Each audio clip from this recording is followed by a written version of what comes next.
तुम्ही पाहत आहात MCN न्यूज मराठी। आषाढी एकादशीच्या पवित्र पर्वानिमित्त श्री क्षेत्र भीमाशंकर देवस्थान भिव धानोरा येथून श्री क्षेत्र पंढरपूरकडे जाणाऱ्या आषाढी पायदिंडी सोहळ्याचे प्रस्थान शनिवार दिनांक 11 जुलै 2026 रोजी सायंकाळी 8 वाजता होणार आहे। या पार्श्वभूमीवर परिसरात भक्तिमय वातावरण निर्माण झाले असून वारकऱ्यांमध्ये उत्साहाचे वातावरण पाहायला मिळत आहे। यावेळी दिंडीचे सदस्य भगवान गुरु यांनी बोलताना भिव धानोरा आणि परिसरातील जास्तीत जास्त वारकरी व भाविकांनी या पायदिंडी सोहळ्यात सहभागी होऊन दिंडीची शोभा वाढवावी असे आवाहन केले। हा 15 दिवसांचा आषाढी पायीवारी दिंडी सोहळा असणार असून दररोज पहाटे काकडा भजन, ज्ञानेश्वरी गाथेतील अभंग, गवळणी हरिपाठ तसेच अखंड नामस्मरणाचा कार्यक्रम होणार आहे। याशिवाय दिंडी चालक हरिभक्त परायण श्री 1008 महामंडलेश्वर श्री कृष्णानंद गिरीजी महाराज नागे यांच्या पवित्र मार्गदर्शनाखाली दररोज दुपारी आध्यात्मिक प्रवचन आणि सायंकाळी 7 ते 8 या वेळेत कीर्तन सेवेचा लाभ वारकऱ्यांना मिळणार आहे। या दिंडी सोहळ्याचे आयोजन श्री भीमाशंकर संस्थान आषाढी पायीवारी दिंडी सोहळा समिती यांच्या वतीने करण्यात आले असून सर्व भाविकांनी मोठ्या संख्येने सहभागी होऊन विठ्ठल नामाचा गजर करावा असे आवाहन समितीने केले आहे।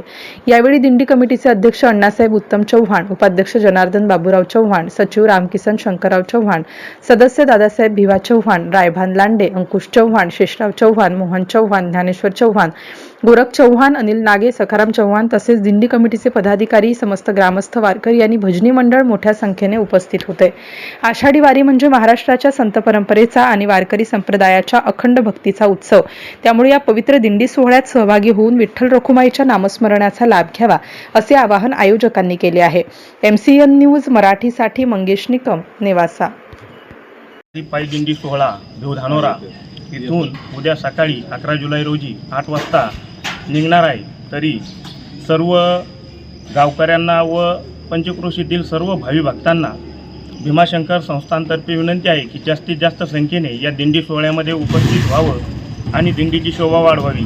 भीमाशंकर दिंडीचं हे 10वं वर्ष आहे। दिंडी ही 10 वर्ष कंप्लीट झालेली आहे। दिंडीला पुढच्या वर्षी 11वं वर्ष राहील। तरी दिंडीमध्ये सर्वच गावकरी भीमाशंकर ट्रस्टी तसेच गावातील आमचे कृष्णानंदजी महाराज यांच्या कृपाशीर्वादाने ही दिंडी सोहळा या ठिकाणी आज 10 वर्ष कंप्लीट झालेला आहे आणि पुढच्या 11व्या वर्षात पदार्पण करीत आहे।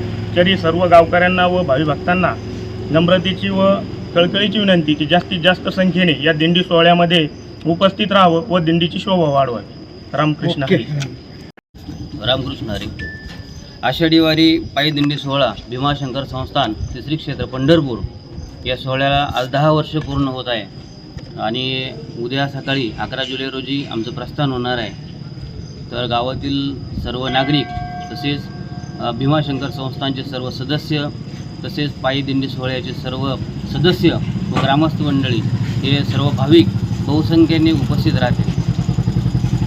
पुढील या दिंडीचं नियोजन 10 दिवसाचं कसं असणार आहे, काय सांगाल त्याबद्दल? ठिकठिकाणी आमचे मुक्कामाचं ठरलेलं आहे। काय अल्पोपहार आहे, सायंकाळी भोजन, कीर्तन असा सगळा प्रवास आमचा असतो। या दिंडीचं नेतृत्व कोण करताय त्याबद्दल? श्री हरिभक्त परायण कृष्ण महाराज नागे हे या दिंडीचं नेतृत्व करत आहे। कितवं वर्ष या दिंडीचं आहे आणि या दिंडीमध्ये किती संख्येने लोक उपस्थित? साधारण 150 ते 200 संख्या आमची असती आणि